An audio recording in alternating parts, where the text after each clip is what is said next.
আবারও নিয়মিত পানীয় জল প্রদানের দাবিতে জলাইবাজার এলাকায় কৈলাসহর কুমারঘাটের প্রধান সড়ক অবরোধ করল স্থানীয়রা। জানা যায়, জাতীয় সড়ক সম্প্রসারণের কারণে পাইপলাইনের জল সরবরাহ বন্ধ দীর্ঘদিন ধরে। পানীয় জল ও স্বাস্থ্য অধিদপ্তরের পক্ষ থেকে মাঝে মাঝে পানীয় জল সরবরাহ করা হলেও বিগত 15 দিন ধরে সম্পূর্ণরূপে বন্ধ হয়ে রয়েছে পরিষেবা। নদী ও ছড়ার জল খেয়ে বাঁচতে হচ্ছে জলাই গ্রাম পঞ্চায়েতের 5 নং ও 6 নং ওয়ার্ডের বাসিন্দাদের। বর্তমানে ধারাবাহিক বৃষ্টিপাতের ফলে সেটাও ব্যবহারের অনুপযোগী হয়ে উঠেছে।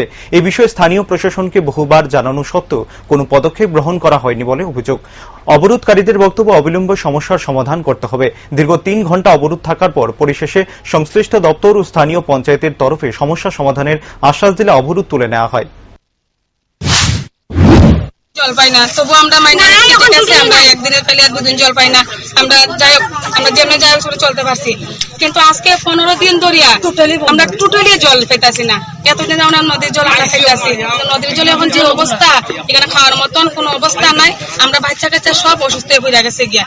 আমরা আজকে বাধ্য হয়ে এখানে আমরা অবরোধের মধ্যে। পঞ্চায়েতে জানাইছিলেন না? হ্যাঁ, পঞ্চায়েতে আমরা জানাইছি। কি কইছে পঞ্চায়েত? পঞ্চায়েতে তো অনেক প্রধানে কইছে, মানে রোজ দিন বলে কৈলাসর কার কাছে ফোন করছে, বিডিওর কাছে ফোন করছে, কিন্তু আজকে আমরা যার কাছে ফোন করছে, তো আজকে আমরা বাধ্য হয়ে আজকে আমরা এখানে অবরোধে আমরা বসছি।